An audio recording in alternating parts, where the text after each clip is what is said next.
This is, or rather this was, Tony Nicklinson, handsome, a family man, a rugby fan, reduced to this by a massive stroke.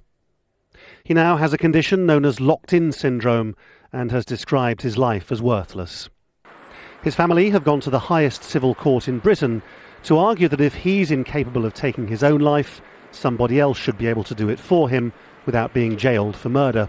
It's a classic case of the right to die debate, but this one's different. Often in right to die cases in this country, the two sides will argue it out here without the subject, for obvious reasons, being able to have his or her say.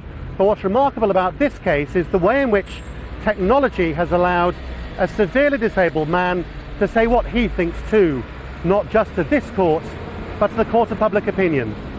The one thing Tony Nicklinson can do now is blink, and technology has allowed him to use his eyes to instruct a computer to make sentences, which in turn go into a Twitter page.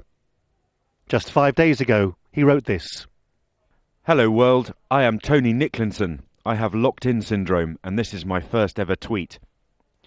Since then, he's gained thousands and thousands of followers, many of whom, according to his family, have been supportive of him, and therefore his right to die.